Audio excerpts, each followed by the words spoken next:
Permisi. Assalamualaikum. Waalaikumsalam. Silakan masuk. Makasih, Pak. Iya.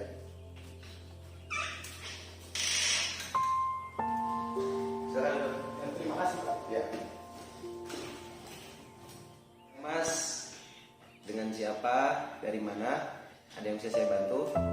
Siang, Pak. Saya Rizky dari Lere. Jadi gini, Pak. Saya tuh, Pak, ya. Pak, saya udah SMA kelas 2. Kan mau ke kelas 3 naik gitu ya, Pak, ya. Nah, kan di kelas 3 tuh banyak ujian-ujian. Saya tuh sama pelajaran susah masuknya gitu, Pak. Walaupun belajar terus, tapi susah masuknya. Dan ngerjain soal juga dapatnya 1, 2, do re mi gitu, Pak. Gimana sih, Pak? Baik, selamat datang Mas Rizky. Sebelumnya di bimbingan konseling kami. Ya, sebelumnya juga terima kasih ya Mas Rizky sudah menyampaikan keluh kesahnya, masalahnya juga kepada kami. Maka sebelum kami memberikan solusi atau jawaban dari masalah yang Mas Rizky hadapi, maka dari itu saya akan menjelaskan terlebih dahulu mengenai definisi atau pengertian dari kesulitan belajar. Belajar merupakan satu proses peningkatan pada diri seseorang untuk menambah baik itu suatu keterampilan, pengetahuan, skill, spiritual, tingkah laku, dan berbagai aspek ya dalam proses terjadinya pendidikan.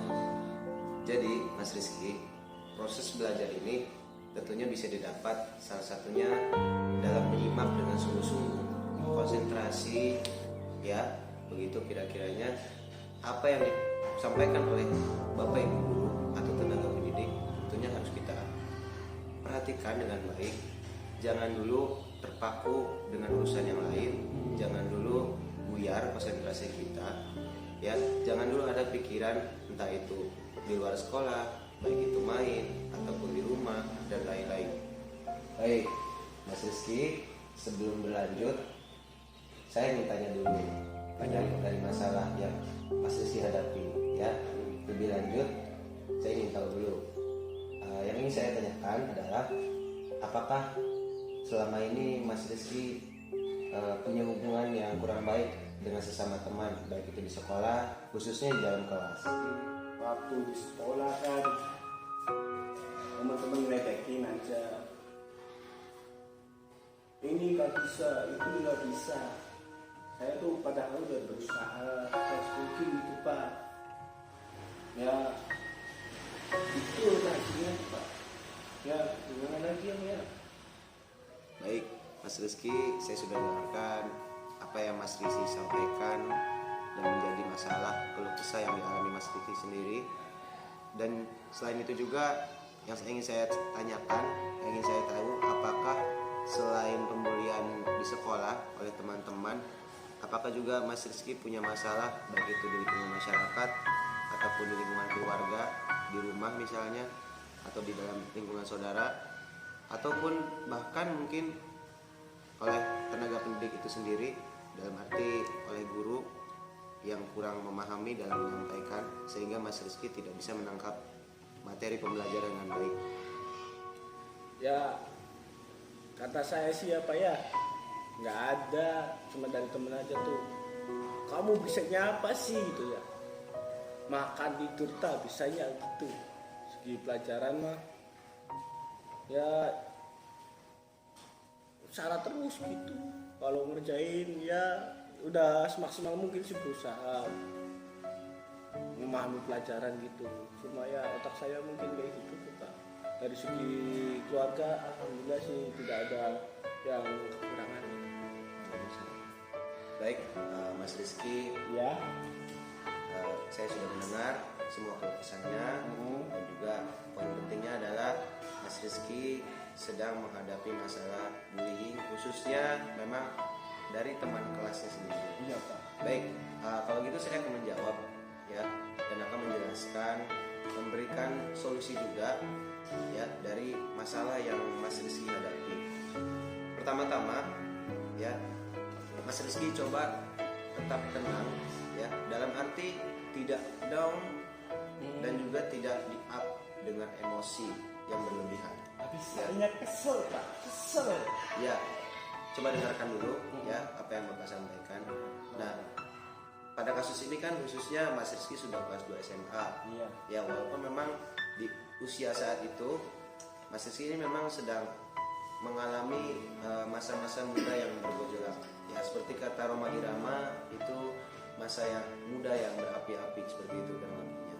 Nah, sekali lagi Bapak tekankan, jangan begitu dibully Anda langsung down. Tetap tenang, jangan khawatir, karena pelampiasannya akan ada di poin-poin selanjutnya yang akan Bapak jelaskan. Oke, untuk selanjutnya masih menyambung poin yang tadi, yaitu Mas Rizky harus bersikap tenang, sabar, tidak mudah terpancing emosi. Iya Pak. Ya, tetap tenang, jangan khawatir, jangan menunjukkan bahwa Anda ini merasa sedang dibully. Ya, tetap Anda itu merasa Anda itu tidak merasa ketika dibully itu Anda tidak merasa memiliki sifat tersebut. Ya, yang diucapkan oleh sang pembuli. Tenang saja. Kalau Anda tetap konsisten melakukan hal tersebut, maka otomatis sang pembuli pun dia akan merasa jenuh. Ya, dia akan merasa bully yang dia lakukan itu tidak akan ada gunanya lagi di kemudian hari, karena dia merasa bosan. Dia merasa sekali lagi bully yang dia lakukan kepada kamu itu gak ada gunanya. Kemudian yang Bapak perhatikan nih, dari awal kamu masuk ke ruangan ini, kamu sudah seperti dulu. Bapak yakin kamu saat dibully sikapnya seperti ini. Ya, ini Bapak sarankan ya, mulai besok ketika dibully lagi, jangan tunjukkan sikap kamu ini seperti memang benar-benar merasa dibully. Tunjukkan sikap percaya diri. Silakan tegakkan badan kamu, ya, tetap bertahan, tanamkan rasa percaya diri pada diri kamu. Anggap orang-orang yang membuli kamu itu tidak ada apa-apanya, ya, tidak ada guna mereka membuli kamu. Anggap mereka itu satu langkah, ya, di bawah kamu. Anggap kamu lebih maju dibanding mereka. Oke? Selain itu juga, ketika sikap kamu sudah percaya diri, coba kamu ambil ya satu waktu khusus untuk coba gali prestasi, ya, pilih salah satu, baik itu di bidang akademik ataupun non akademik, ya, coba khususkan waktu tersebut untuk kamu bisa kembangkan dari potensi tersebut, ya. Kamu suka pelajaran apa, misalnya matematika dan bidang akademik, atau misalkan non akademiknya dan bidang sepak bola, kamu kuasai itu, kamu perdalam itu, kamu cari satu waktu khusus untuk kamu sendiri, kembangkan pelajaran tersebut, ya, salah satu saja, dan tunjukkan dari situ, kamu kembangkan, kamu coba buat semua orang, khususnya yang membuli kamu itu bisa takjub kalau kamu itu bukan manusia seperti yang mereka kira, khususnya orang-orang yang membuli kamu. Mungkin itu solusi dari saya, ya, perihal masalah dari kamu, Rizky, ya. Insya Allah solusinya mudah-mudahan bisa bermanfaat dan tentunya untuk kamu sendiri. Mudah-mudahan ini menjadi langkah awal perubahan, bisa menjadi lebih baik, bisa menghindari dari masalah pembulian yang kamu alami. Oke? Ya Pak, siap. Siap menghadapinya? Siap Pak. Ya. Kalau untuk pembulinya, ya, teman-teman kamu yang masih membuli, silakan laporkan saja kepada Bapak Ibu guru di sekolah kamu, ya, supaya tidak terjadi terus-menerus pembulian di sekolah, baik itu untuk kamu sendiri maupun untuk teman yang lain, ya, karena dikhawatirkan kalau tidak dilaporkan juga berbahaya sekali, ya, untuk pembuli dan juga yang dibuli. Sekian dari Bapak, terima kasih. Terima kasih Pak atas nasihatnya. Semoga saya bisa meningkatkan belajar saya dan bisa sabar lagi untuk menghadapi teman-teman saya yang di kelas yang terlalu banget gitulah ya Pak ya. Udah, makasih Pak. Ya, sama-sama. Ya Pak, punten Pak. Ya, Assalamualaikum Pak. Waalaikumsalam.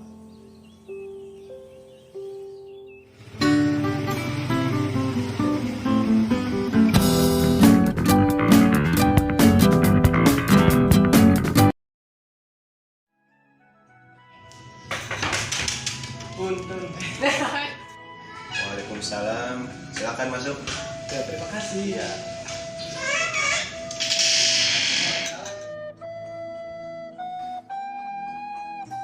Waalaikumsalam. Silakan masuk.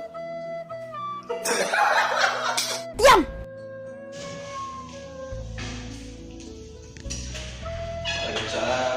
Silakan masuk. Silakan duduk. Terima kasih Pak. Iya, sama-sama. Selamat siang, Mas.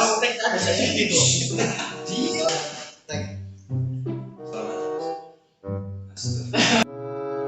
Dengan siapa saya bicara? Dengan siapa?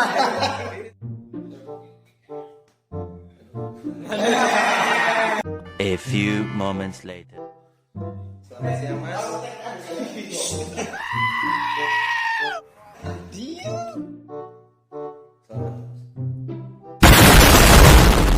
2 hours later. Selamat siang, Mas. Dengan siapa?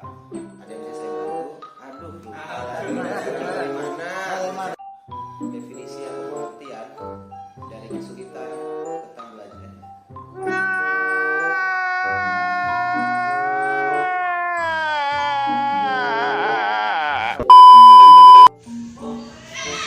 Ya, selain itu juga ketika sikap kamu sudah percaya diri, belajar ini lebih diperlukan pengamatan dan juga pengetahuan serta pengalaman dari